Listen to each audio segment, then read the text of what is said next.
앞서 보신 대로 홍남기 경제부총리는 소득 분배 지표가 개선됐다는 통계가 포용 정책의 성과라고 자평했는데요.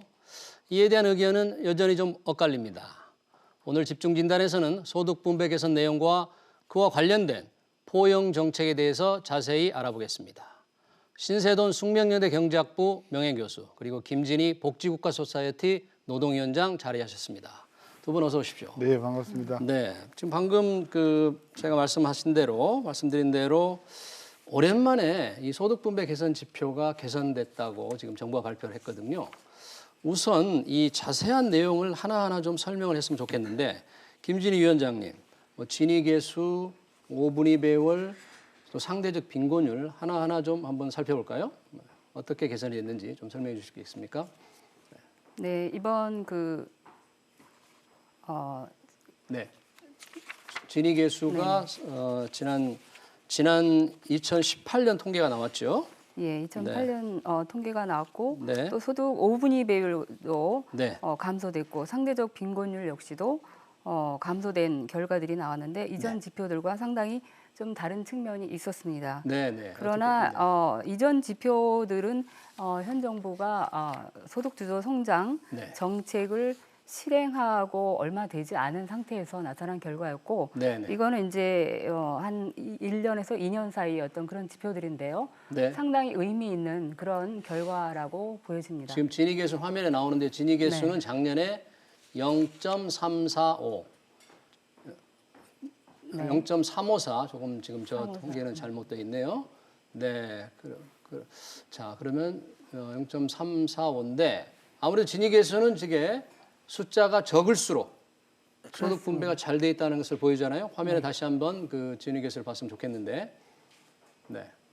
그러니까 지금 통계로 보면 계속 낮아지는, 그러니까 소득 분배 지표가 계속 개선되고 나왔어요. 네. 어느 정도 의미를 두십니까, 김진희 위원장님? 뭐 2011년에서 네. 2015년까지 지금 하향 추세에 있어서 좀 안정적으로 진위계수가 내려가고 있는 상황인데 2016년, 네.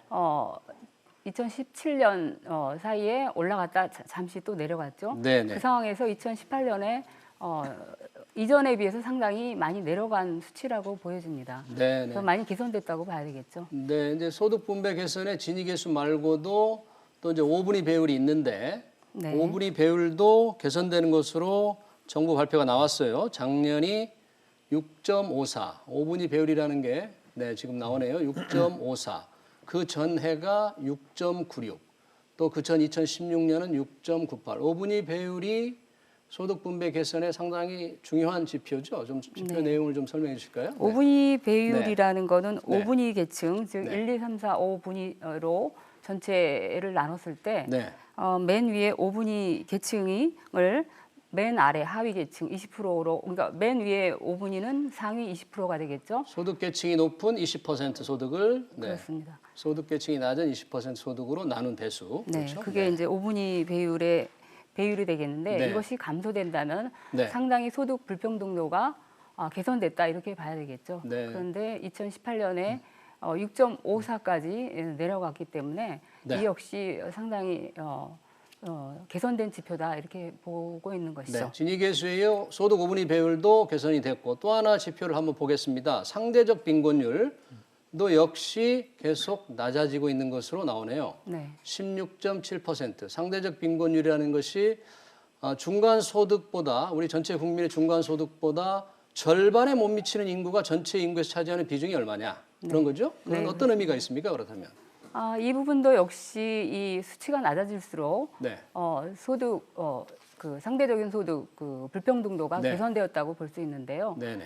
이전에 2011년도부터 뭐 내려갔다 다시 조금 올라갔다를 반복하다가 네. 15년도에서 16년간 좀 정체됐거나 약간 네. 비슷한 상황이었죠. 네네. 그런 상황에서 17년, 18년에 이르러서 상당히 많이 꺾인 그런 숫자로 나타나고 있습니다. 네, 신세동 교수님. 네. 지금 세계의 이 소득 분배 지표가 개선됐다고 그래서 뭐 상당히 홍남기 경제부총리는 SNS에서 우리 뭐 정책 효과가 나타났다고 그러는데 이 지표 개선의 원인도 한번 좀 살펴봐야 될 것 같아요. 왜 이렇게 지표가 개선되는 것으로 나왔는지. 아까 세 번의 그림에서 다 나타났는데요. 네.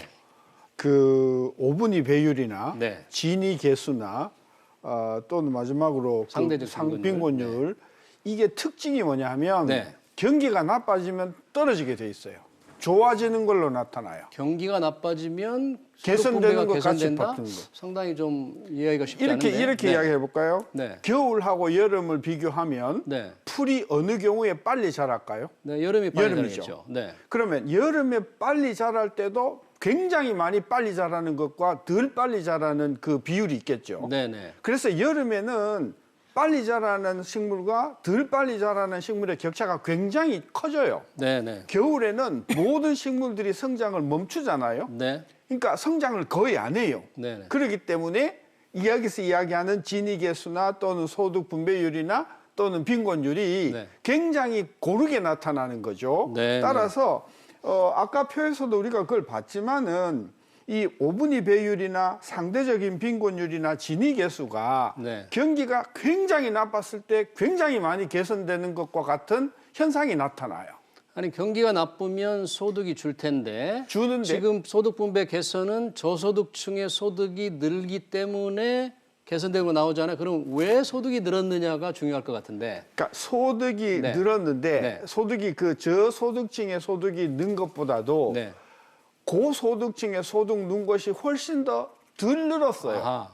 네, 네. 그래서 고소득층의 소득이 덜 분배율이 늘어서 떨어지는 겁니다. 네, 네. 그러면 고소득층의 소득이 떨어지는 주된 원인이 뭔가를 봤더니 네. 사업 소득이 마이너스예요. 네, 사업 소득이 네, 작년 특히 4분위와 5분위에 있어서의 사업 소득이 굉장히 많이 떨어졌어요. 네. 그리고 아까 1분위 못 사는 분들의 소득이 증가했다고 했는데 그 못 사는 분들의 1분위에 계시는 분들의 소득도 근로소득은 줄었어요. 지금 5분위에 네. 5분위의 사업 소득이 이게 나오지 어떻게 줄이 않습니까? 나오죠? 네네. 작년에 굉장히 많이 떨어졌어요. 2억 6,679만 원. 그러니까 전년에 비해서 거의 10% 이상 떨어진 걸로 보이네요. 거의 1억 가까이 떨어졌죠. 네. 네. 반면에 1분위 못 사는 분들의 소득은 증가했는데 네. 그것도 들어가 보니까 네. 근로소득이 한 46만 원 줄었어요. 아, 못 쓰는 분들이 가계 소득은 늘어났는데 가계 소득에서 보니까 네. 근로 소득은 줄었다. 줄었어요. 그럼 어디에서 늘었는가 봤더니 네. 정부가 이렇게 직접 주는 것을 공적 이전이라고 하거든요. 네, 네. 공적 이전이 한 46만 원 늘어난 거예요. 네, 그러니까 결국은 1분위 소득이 늘긴 늘었으나 그것은 근로소득은 줄고 네. 정부의 이전 소득 때문에 늘었던 것이고 네, 네. 그다음에 4분위, 5분위와 같이 우리나라의 중산층의 알겠습니다. 소득은 네.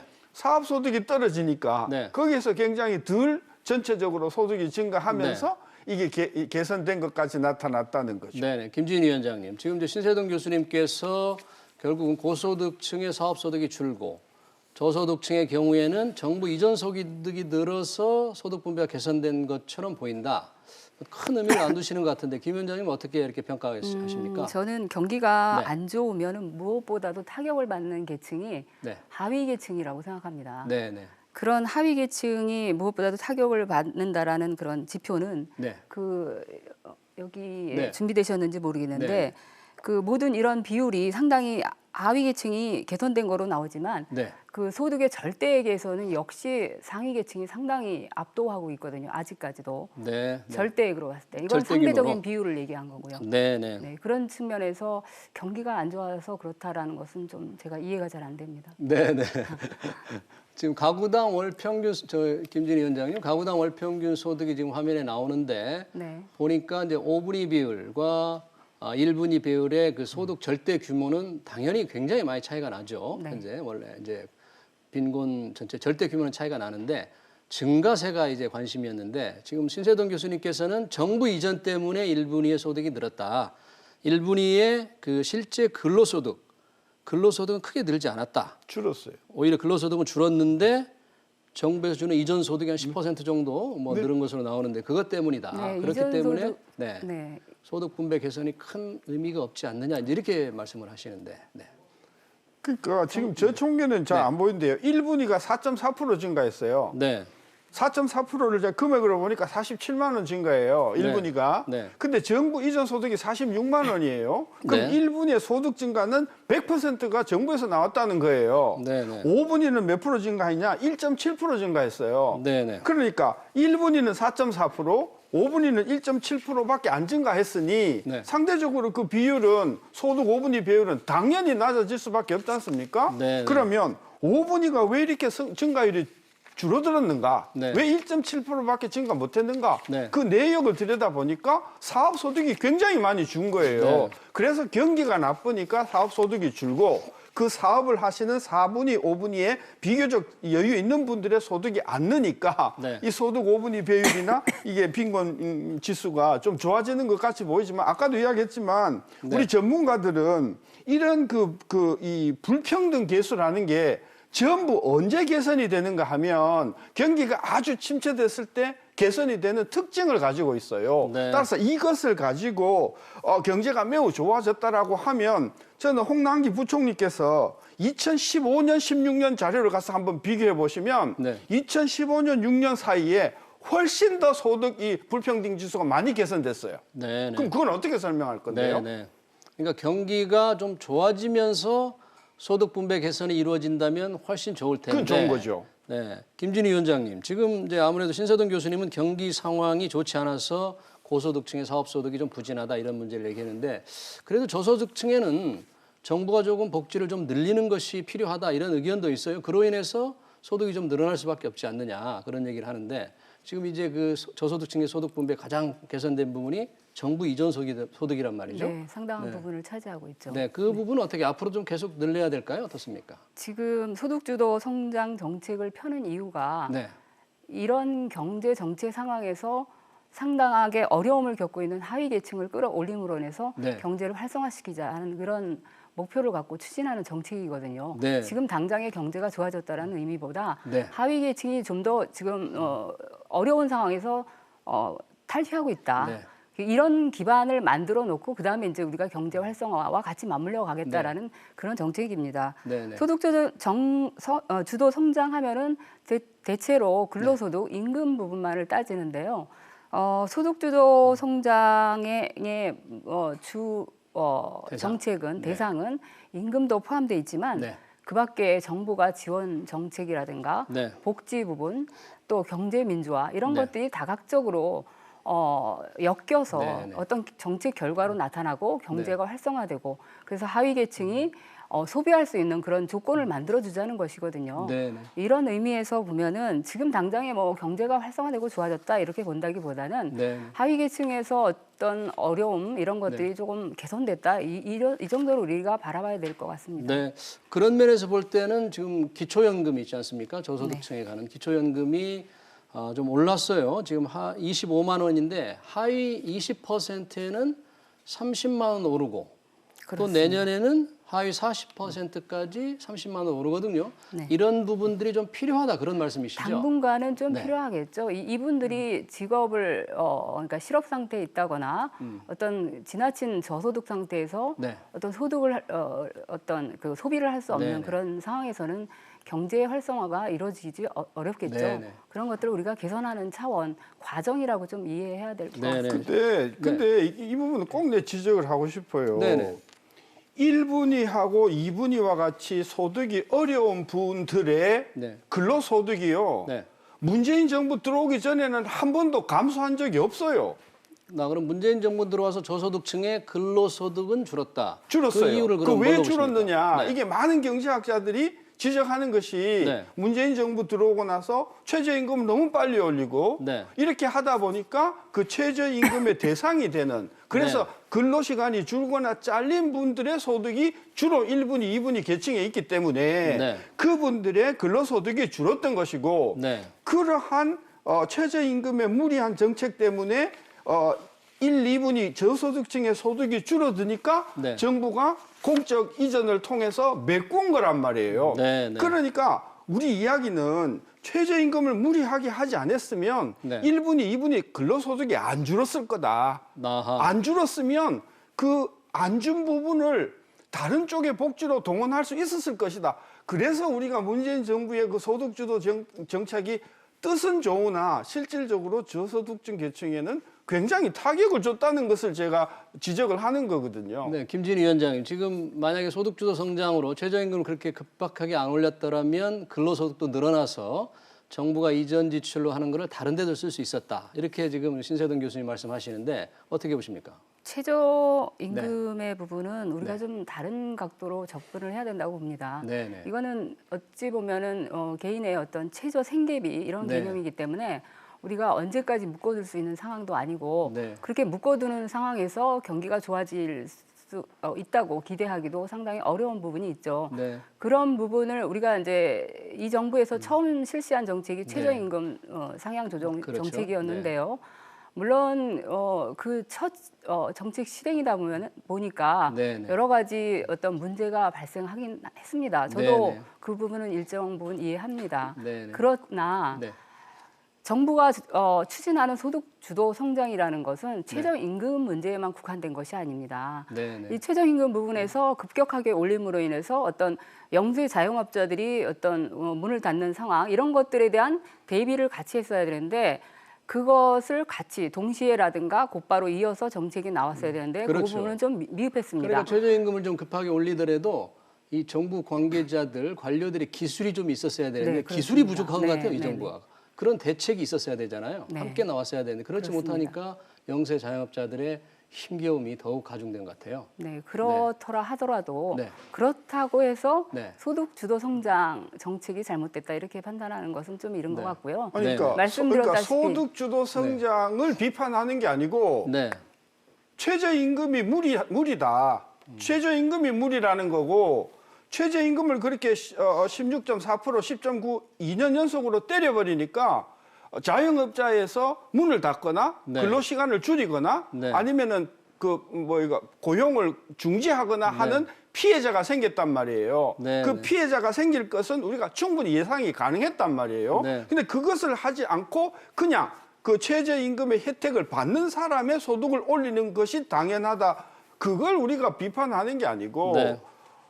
그 제도로 인해서 피해를 보는 굉장히 많은 그 저소득층을 대한 대책이 전혀 없었다는 것을 우리가 비판하는 거지. 저는 소득주도 성장이 왈가왈부하는 것이 아니고 최저임금 정책은 첫째 무리했고 그다음에 그것에 대한 피해에 대한 명확한 어떤 그런 대책이 없었다. 그 부분을 우리가 비판하는 것이지 소득주도 성장을 가지고 우리가 네. 왈가왈부하는 게 아니에요. 네, 이제 최저임금이 조금 무리하다는 지적이 있어서 정부도 올해는 조금 이제 속도, 상승률을 조금 완화시켰잖아요. 그렇기 때문에 이제 그 논쟁은 조금 접어두고 이 정부 이전 소득으로 인해서 저소득층이 늘었다. 과연 이런 로 인해서 소득이 늘어나는 게 지속 가능할 수 있겠습니까? 김진희 위원장이 어떻습니까? 정부도 아마 뭐 마냥 그런 식의 어떤 정부 재정을 통해서 네. 하위 계층을 견인하겠다는 그런 생각은 아닙니다. 네, 네. 그로 인해서 어떤 경제 성장의 발판을 마련하고자 하는 것이지. 네.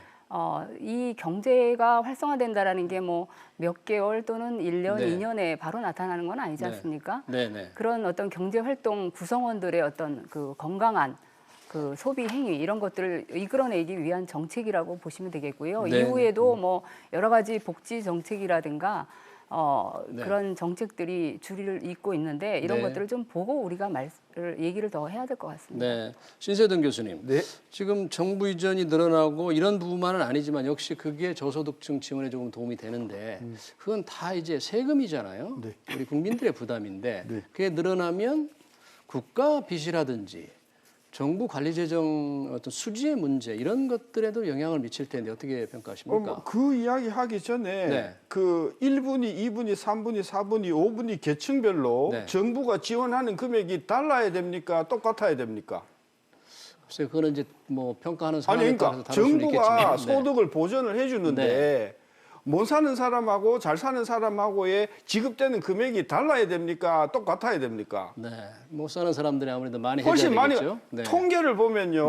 네. 1분이 40만 원, 네. 3분이 40만 원, 5분이 40만 원 거의 차이가 없어요. 네. 다시 말하면 정부의 이런 이전 소득은 여러 가지 그 행정상의 어려움으로 인해서 실제로 가야 할 사람한테 갈 돈보다도 네. 그냥 대충 소득에 상관없이 지급되는 그 금액이 많단 말이에요. 이런 네. 식으로 이전이 되면 네. 공평성 차원에서 저는 이것이 문제가 있다는 거 하나 네. 먼저 지적을 하고 네. 그다음에 이렇게 이제 지원을 하기 위해서는 뭐 1년에 거의 뭐 수십조의 원이 돈이 들어갈 텐데 네. 그 돈은 어디서 나오나요? 네. 국민의 세금이죠. 호주머니에서 네. 나오거나 아니면 빚에서 나오지 네. 않겠습니까? 네, 네. 경제가 어려우면요. 내년도 세수가 굉장히 아주 의외로 많이 줄 거예요. 네, 네. 그러면 정부 예산은 책정해놨는데 세수가 굉장히 모자라면 할 수 없이 빚을 발행할 수밖에 없겠죠. 네. 내년에 빚이 굉장히 많이 증가할 거다. 네. 관리 재정 수지가 정부는 뭐 한 70조 뭐 한 이렇게 보는데 네. 우리는 아마도 그거 훨씬 더 넘어갈 것이다. 그런 관점에서 국가 부채의 재무 건전성을 심각하게 흔드는 네. 내년이 될 거라고 우리는 보는 거죠. 네, 네. 자, 김진희 위원장님, 아무래도 이게 지금 국가 채무, 정부 재정 문제 이런 걸 말씀하셨는데 재정 지원을 늘림으로써 그런 문제가 지속적인 경제 운영에 조금 걸림돌이 될 거라고 보시는지요? 뭐 우리가 재정 건전성을 살피지 않고 재정 네. 정책을 펴면 안 되겠죠, 물론. 네, 네. 그러나 지금 우리나라의 상황을 보건대 IMF에서도 확대 재정 정책을 과감하게 펴라 이렇게 네. 얘기할 정도로 네. 상당히 지금 어려운 시점에 있고 네. 지금 이 시기를 놓치게 되면 더 어려워질 것이다 이런 네. 의견들도 상당히 많습니다. 네, 네. 더군다나 우리의 그 적자 재정 수준은 OECD 기준에도 상당히 기준에 비춰봐도 상당히 낮은 수준에 재정 있고요. 상황이 괜찮다 그런 아직도 거죠? 여력이 네. 있다고 보는 것이 네네. 많은 분들의 네. 의견인 것 같습니다. 저희가 오늘 그 토론의 마지막으로 가기 앞서서 이 소득 분배 개선 지표가 어제 발표된 거하고 네. 또 어제는 가계금융제 복지 네네네. 조사였는데 가계동향 조사라고 따로 발표한 게 있는데 그게 좀 달라요. 그래서 달라요. 약간의 논란이 있었는데 어제 발표된 것은 트렌드가 지속적으로 좋아지는 것으로 이제 나왔어요. 그런데 지난번에 발표된 거, 지금 지난번에 발표된 5분위 배율이 나오는데 저기 맨 오른쪽 가계동향조사회가 발표한 이제 5분위 배율이에요. 근데 맨 오른쪽 2019년을 빼고 2018년까지 보면은 계속 올라가니까 저 지표는 분배가 안 좋아진 거예요. 네. 그런데 어제 발표한 건 또 좋아진다 그러니까 국민들은 좀 헷갈리거든요. 그 차이가 뭐냐 하면요. 어제 발표한 금융복지조사는 네. 한국은행과 금융감독원이 가지고 있는 소득 통계를 사용한 거예요. 네, 네. 통상적으로 우리가 매달 발표하는 매 분기마다 발표하는 가계소득 동향은 네. 설문조사예요. 네, 네. 그래서 실질적으로는 어제 발표한 그 가계금융복지조사가 소득면에서 훨씬 더 정확하다. 어저께. 네. 네, 정확한데 네. 가계동향조사는 설문조사만 의뢰하다 보니까 네, 네. 그 여러 가지 행정기관의 그 네. 자료가 백업이 안 되어서 그런 네, 것이다. 네. 그런 차원에서 어느 게 더 정확하냐? 어제 발표한 게 정확한데 네. 저 조사를 매달 할 수가 없잖아요. 그렇죠. 1년에 한 번씩 하거든요. 네. 그런 관점에서 할 수 없이 네. 우리가 석 달에 한 번씩 하는 가계동향조사를 우리가 그냥 인용을 하는 겁니다. 그러면 어저께 훨씬 더 정확한 어저께 겁니다. 정확하다면 같은 기준으로 발표하거나 서로 트렌드 방향이 같아야 되는데 방향이 좀 달라서 약간의 논란이 있는데 그래도 어제 근데 저게 발표한 더 것을 정확한데? 조금 정확하게 봐야 저게 더 되겠네요. 정확한데 네, 네. 아까도 이야기했지만 네. 경기가 하강할 때 나타나는 독특한 특징이기 네, 네, 때문에 알겠습니다. 저걸 네. 개선이라고 우리가 네. 말하는 것은 좀 더 자, 오늘 신중해야 네. 된다. 그런 이야기. 오늘 소득 분배 개선 문제를 좀 살펴보고 있는데요. 마지막으로 김진희 위원장님 그리고 신세동 교수님 짧게 그 정부의 문재인 정부의 이제 포용 정책 지금 현재 상황과 간단하게 앞으로 어떻게 지속했으면 좋겠다. 그 부분을 좀 한 말씩 좀 부탁드리겠습니다. 김진희 위원장부터 좀 부탁합니다. 네, 임 위원장님. 네. 지금 이 현 정부가 네. 소득주도 성장 정책을 과감하게 펴가고 있는 이유는 네. 경제적 불평등 구조가 아주 심각하다는 것이죠. 네, 네. 물론 이건 세계적인 현상이기도 하지만 우리나라의 경우는 유독 더 상대적 빈곤율이 네. 심한 상태에 있습니다. 네, 네. 이런 상황에서는 경제가 활성화되기 어렵다고 판단해서 이제 이런 정책을 피운 건데요. 네, 네. 지금의 상황을 계속 방치한다면 네. 여러 가지 사회 문제가 네. 발생하고 또 사회적 비용이 야기됩니다. 네, 네. 많은 그 학술 연구에서도 드러났지만 네. 소득 불평등도가 심한 나라일수록 건강 사회 문제, 자살률 뭐 이런 것들은 뭐 이미 우리나라에서도 일어나고 있는 현상이죠. 네네. 심지어는 뭐 사회 신뢰도가 하락이 돼서 여러 가지 정책을 펴기에도 어려움이 있는 네. 그런 상황들이 오고 있습니다. 네, 김준일 의원님 고맙습니다. 저 신세동 네. 교수님 짧게 한마디 부탁드립니다. 이 불평등이 나타나는 이유가 성장이 없기 때문에 네. 나타나는 특징이에요. 네네. 따라서 이 불평등 문제를 해결하려면 네. 성장이 일단 먼저 돼야 되고 네. 그러고 나서 복지 정책을 보완을 해야 네. 이게 개선되면서 경기가 살아난다. 그 부분을 우리가 유념할 필요가 있다고 봅니다. 네, 잘 알겠습니다. 오늘 빈곤 문제에 대해서 포용 정책과 연계해서 논의를 해봤습니다. 김진희 복지국가소사이어티 노동위원장님 그리고 신세돈 숙명연대 교수님 오늘 고맙습니다. 네, 수고하셨습니다. 고맙습니다.